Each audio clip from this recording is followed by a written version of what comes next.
Бүгін шебер қаншайымдар, бүгін біз сіздерге мохито істеп көрсететін боламыз. Ол үшін бізге вишня и апельсин, лимон керек болады. 3 заттан біз мохито істейтін боламыз қысқа дайындыққа.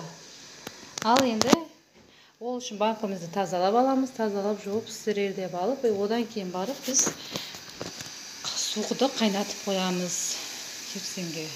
Қасына крышкаларымызда, қақпақтарымызда бір қайнаған суға стерилдеп алсақ, банкамыз атылмайтын боламыз.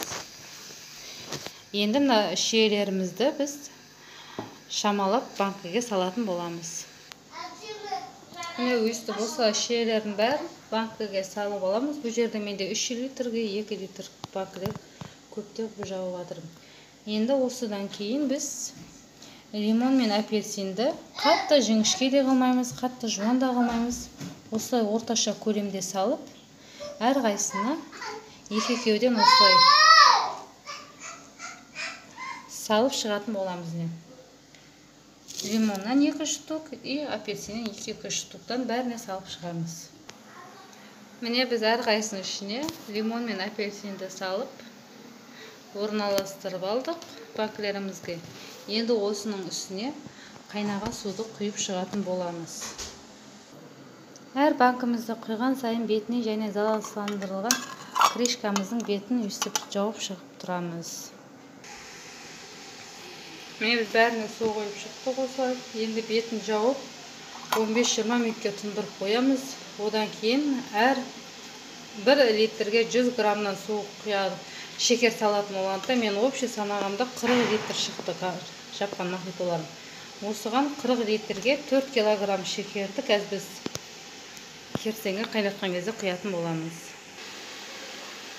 Міне бізде 15 минутте уақытымыз өтті. Осыдан кейін енді крышкамызды алып және қайтып кастрөлге салып қайнатып аламыз, залалсыздандырып.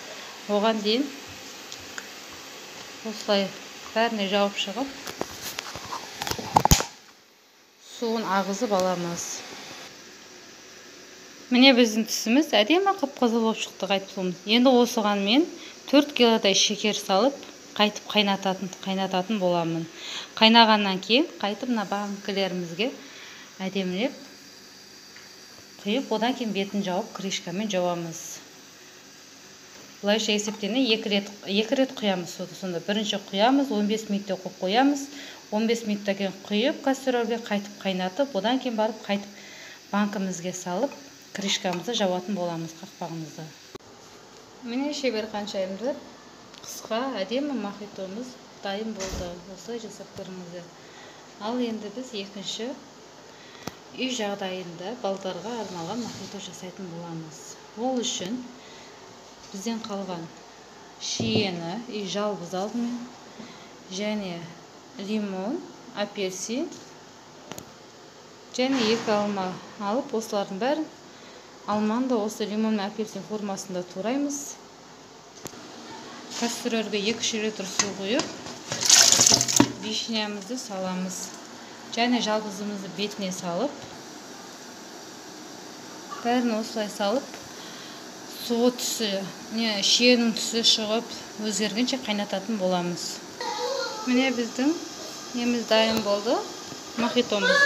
Енді осыны көпшінге құятын боламыз. Міне шебер қаншайымдар, осы салқындатып, өстіп үйде балдарыңызға берсеңіздер де болады. Және де бұлайша компот қылып, қысқа арнап дайындасаңыздар болады.